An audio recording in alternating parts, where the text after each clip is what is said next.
Bienvenue dans ce 4e podcast de la série Connais-toi toi-même. Bonjour Cécile. Salut Magali. Donc on se retrouve encore une fois avec plaisir pour continuer notre discussion autour du coaching et de ses outils. La dernière fois, lorsque nous nous sommes quittés, donc nous avons parlé des 5 injonctions que nous recevons lors de l'enfance et on va continuer aujourd'hui sur cette discussion. Donc juste avant qu'on commence cet enregistrement, on parlait de l'injonction en elle-même et du fait qu'il n'est pas nécessaire qu'on l'ait entendu dire, cette injonction. Donc là, pour se remettre dans le bain, rappelle-nous les 5 injonctions, Cécile. Oui, donc les 5 injonctions inconscientes qu'on reçoit, souvent pendant l'enfance, c'est « sois parfait »,« sois fort »,« dépêche-toi »,« fais des efforts » ou « fais plaisir ». Fais plaisir associé au « sois gentil », quoi, en fait. Hein.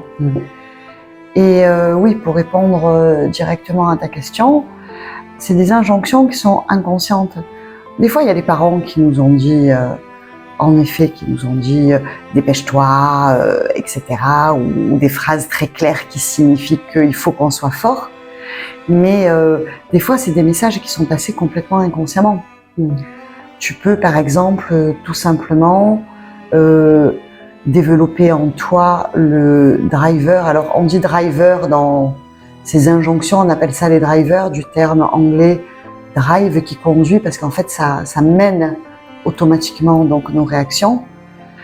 Donc, on peut en effet avoir développé le driver soit fort, parce qu'on a un parent malade ou affaibli et qu'on a besoin de le soutenir.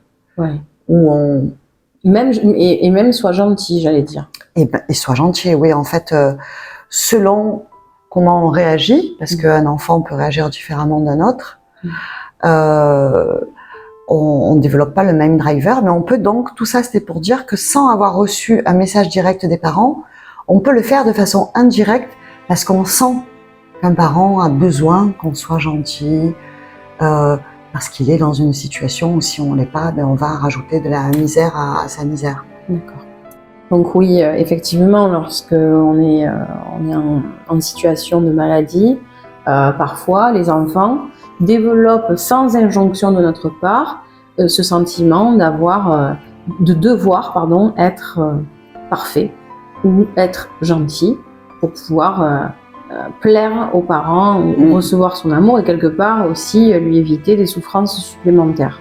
Ouais. Et ça devient un mécanisme, un fonctionnement. Tout à fait. Un mécanisme automatique.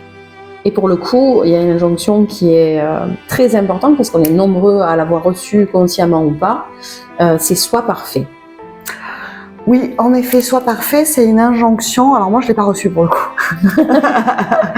Donc je ne sais pas dans quelle mesure vous êtes nombreux à l'avoir reçue. Mais en l'occurrence, « sois parfait », c'est une injonction. J'ai souvent des gens en coaching qui ont reçu cette injonction. Et c'est une injonction qui, bien qu'elle paraisse assez valorisante, parce que du coup, les personnes qui ont reçu cette injonction sont assez perfectionnistes, elles vont faire bien les choses, elles vont aller à fond dans leur travail, etc. C'est quand même une injonction qui est assez handicapante, figure-toi.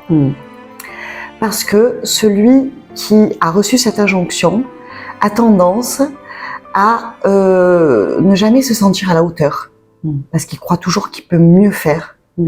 Il a aussi tendance à ne jamais vraiment passer à l'action, parce qu'il croit qu'il n'a jamais assez bien fait pour pouvoir passer à l'action. Et il va toujours reporter en espérant toujours faire mieux en permanence, quoi. Et donc c'est une injonction qui est assez handicapante pour beaucoup de gens qui l'ont reçue. Parce qu'en fait, qu'est-ce qu'elle sous-entend, cette injonction? Elle sous-entend, tu n'es pas à la hauteur. Exactement. Il faut que tu sois parfait. Et voilà, donc c'est pas toujours facile à vivre, tu vois. Exactement. Oui, c'est soit parfait. Moi, c'est quelque chose dont j'ai parlé il y a pas longtemps, justement. Par le biais des 4 accords Toltec, et notamment par l'accord qui est de se dire « fais de ton mieux ». Voilà, ça évite de se mettre des pressions supplémentaires. Et c'est vrai que le fait de faire toujours de son mieux, ça sous-entend que non, j'ai pas besoin de faire quelque chose de parfait, mais je dois, au contraire, faire de mon mieux.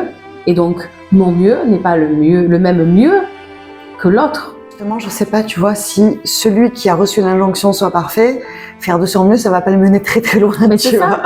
C'est ça, parce qu'en fait, il n'a pas la notion pour lui, c'est fait parfaitement.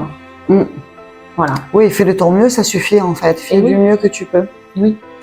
Mais c'est vrai que les gens qui ont reçu cette injonction, ils croient toujours qu'ils vont faire au top, au top. En fait, il faut surtout qu'ils apprennent à être réalistes, tu vois. À être réalistes et à comprendre que à un moment donné, ce qu'on a fait est suffisamment bien. Et il faut savoir arrêter. Arrêter. C'est souvent des gens qui partent pas du travail. Ils vont finir un dossier, ils vont le ramener à la maison, ils vont le relire jusqu'à minuit, tu vois. Et à un moment donné, il faut savoir, en fait, se poser une limite et se dire stop. Là, j'ai suffisamment travaillé. Je verrai en temps voulu et j'arrête là. Se poser presque des limites dans le temps pour pallier à cette injonction. Et il y a aussi, le fait d'être parfait comme ça peut aussi se transposer dans le fait quand on est parent, sur l'éducation qu'on donne à nos enfants, la pression qu'on se met dans l'accompagnement de nos enfants, ça aussi c'est un gros souci parce que où à quel moment s'arrêter, tu vois, pour les guider au mieux, qu'ils aient leur indépendance, tout en étant là pour les soutenir. Alors c'est une pression supplémentaire et souvent on a ce mécanisme en tête inconsciemment. C'est soit parfait dans l'éducation que tu donnes à tes enfants. D'ailleurs, combien de mères voudraient être des mères parfaites, les faire manger bio, les animations, etc. Là, on est beaucoup là-dedans maintenant. En plus, en 2024, je veux dire, on est là-dedans. Alors, on connaît tous l'éducation positive, voilà, l'alimentation parfaite et saine, etc. Où on se met justement des pressions supplémentaires que nos parents, finalement, parfois n'avaient pas parce qu'ils n'étaient pas dans le même mécanisme que nous, quoi. Tout à fait. Alors après, tu vois, il y a une autre injonction aussi alors celle-là, par exemple, moi je l'ai reçue. C'est une injonction d'ailleurs que les hommes ont peut-être plus que les femmes, mais c'est sois fort. Sois fort aussi, c'est une injonction qui est très très présente et qui sous-entend en fait qu'on est faible. Hein. Quand on a reçu cette injonction, c'est comme si voilà, on n'avait pas le droit de baisser les bras, qu'il faut tout le temps se battre. Et les personnes qui ont reçu cette injonction, c'est des gens qui ont tendance à pas montrer leur faiblesse, à pas du tout vouloir montrer leur vulnérabilité. Donc c'est des personnes qui sont très dures et qui ont un ego assez développé et qui sont dans un combat assez permanent. Et puis c'est aussi des personnes qui veulent toujours avoir raison. Alors on en connaît tous dans notre entourage. Ah oui. Et ça, oui, c'est une injonction aussi qui a été pas mal reçue. Sois fort, sois forte. Alors tu vois, c'est marrant parce que pour faire un parallèle que je connais, alors c'est un parallèle qui est très, j'allais dire, objectif par rapport à ma situation, mais dans le cas de la maladie, on dit toujours à quelqu'un, il faut que tu sois fort. Il faut que tu sois fort et tu dois être une guerrière et tu dois te battre, etc. C'est autre chose, mais c'est un peu le même mécanisme. Ça veut dire quoi? Ça veut dire que si demain la maladie prend le dessus sur moi, alors c'est que j'aurais pas été assez forte? Non, ça a absolument rien à voir, on est d'accord. C'est pas une guerre, c'est pas une bataille. La force, elle est aussi dans le fait de reconnaître sa faiblesse à un moment donné. C'est dans ma faiblesse que je suis fort. Et quelque part, oui, c'est reconnaître que on peut pas tout le temps, on peut pas être en guerre permanente aussi tout le temps, dans ce combat permanent. Il y a des choses qu'il faut accepter comme elles sont.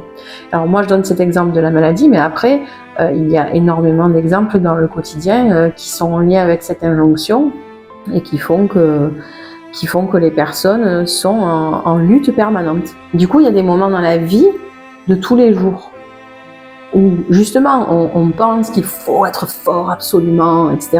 Et si on échoue quelque part face à l'obstacle qui se présente à nous, alors on serait faible. C'est ça le problème, c'est qu'on se punit par cette pensée-là, que du coup, on n'est pas suffisamment fort, on n'est pas à la hauteur de la situation. Alors que parfois, il faut savoir juste accepter cette situation. Et voilà, si on n'est pas à la hauteur, des fois on n'est pas à la hauteur, hein, c'est tout. Exactement, oui. Mais Non, mais c'est exactement ça. En fait, un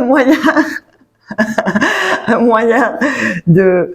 En fait, quand on est conscient qu'on a reçu cette injonction, rien que le fait d'en être conscient, on observe que quand on est face à une situation, si tu veux, on est en mécanisme automatique et on est là et on va se débattre pour pas être faible.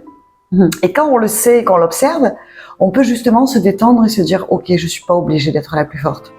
Je suis pas obligée de me battre en permanence. Je peux accepter que voilà, aujourd'hui, j'ai pas été la plus forte. » Et en fait, c'est vraiment le message qu'on doit se donner pour arriver à lutter contre ce driver automatique, c'est de s'ouvrir, être ouvert. Parce que la personne qui est forte, elle est souvent un petit peu fermée d'esprit. Elle est assez rigide. Elle a raison, elle sait, elle t'explique, elle sait où elle va, elle sait ce qu'elle fait. Et en fait, c'est vraiment faire une démarche d'ouverture qui permet de remettre en question ce driver soit forte.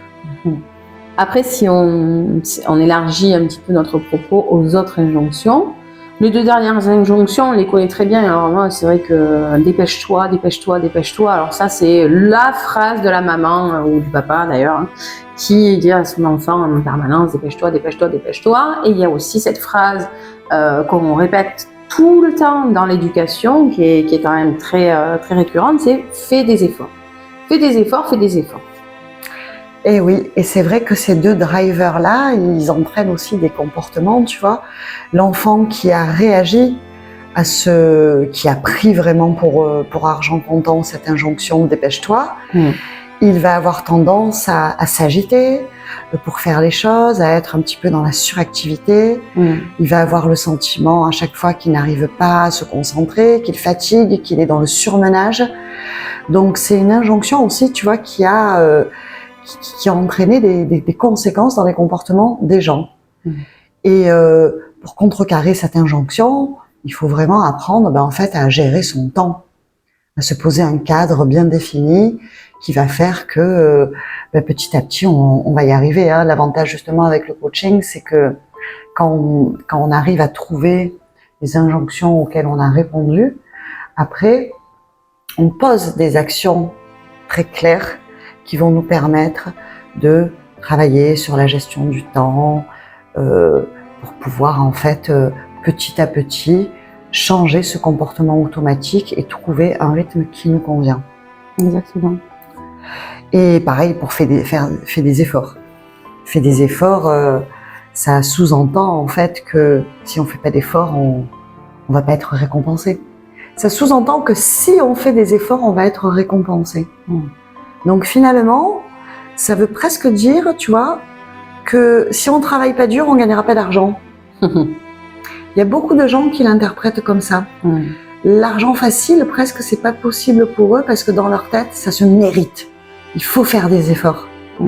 Et ils ont beaucoup besoin de reconnaissance, ces gens-là.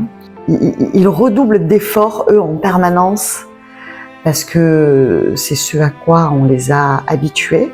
Et du coup, ils accusent souvent les autres de ne pas en faire assez. Alors ça, c'est marrant parce que j'ai un exemple très clair de ça. C'est une personne qui justement travaille énormément, mais une personne qui a énormément de qualité dans le travail. C'est une personne qui vraiment a des ressources très précieuses et qui abat un travail considérable, mais qui du coup attend des autres qu'ils soient toujours au même niveau. Et s'ils ne sont pas au même niveau, alors à ce moment-là, c'est eux qui font pas bien les choses, etc. Et c'est une personne qui, du moment où elle met le pied au travail, du moment où elle arrive le matin à 8h du matin, elle est en colère jusqu'à 17h qu'elle quitte. Voilà. Et c'est tout le temps des cris, de l'énervement, des disputes, etc. Parce que c'est, voilà, il faut absolument que je travaille, que j'abat du travail, que je montre que j'en fais. Et puis si les autres n'en font pas autant, là c'est terrible. T'imagines si elle a à la fois le driver soit parfaite, plus le driver fait des efforts, elle fait vivre l'enfer dans son entourage. Et c'est ça, et c'est bien souvent ça, dans le milieu du travail, qui pose des problèmes, justement. Parce qu'on a nos propres filtres, on a nos propres conceptions des choses, on a nos propres injonctions inconscientes, et du coup, on les transpose sur les autres, comme on dit souvent vulgairement, comme on se pense, on croit les autres. Voilà. C'est exactement ça. Donc tu vois, en fait, ce que je voulais te montrer avec ces 5 injonctions, montrer pour le début, en fait, c'est que finalement, on s'est programmé inconsciemment pendant notre enfance. Je dis on s'est programmé volontairement parce que j'aime pas trop l'idée de dire on a été programmé. Parce que quand on dit on a été, on pourrait croire qu'il y a derrière une intention malsaine de nous programmer. Or, il y a personne qui a vraiment d'intention. Les parents ou la société ou quel que soit ce qui nous programme, c'est souvent voilà, des choses que les gens disent par réflexe, justement pour aider les enfants à bien réussir. C'est pas du tout mal intentionné. Mais n'empêche que la façon dont nous on l'a reçu et ce qu'on en a fait a créé un programme en nous. Et donc on a reçu comme ça plein de messages pendant notre enfance et pendant notre adolescence sur lesquels on s'est construit. On a reçu également, on a ressenti également beaucoup d'émotions. Quand tu es enfant et que tu peux voir tes parents se disputer ou que tu peux être spectateur d'un fait divers quelconque, tu ressens une émotion puissante qui va également te programmer. Tu vas également être programmé par ton milieu socioculturel, par l'ensemble de ta famille, pas uniquement tes parents, mais tous les messages transgénérationnels et les expériences transgénérationnelles de ta famille. Une famille peut croire que l'argent c'est difficile, qu'on réussira jamais. Une autre famille peut croire qu'on a toujours réussi. Pour nous, la réussite c'est facile. Et ces messages-là, c'est des messages ancrés dans l'inconscient de l'enfant.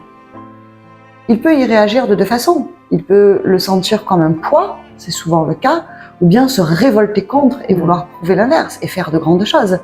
Donc selon l'enfant, on ne réagit pas pareil à cette programmation.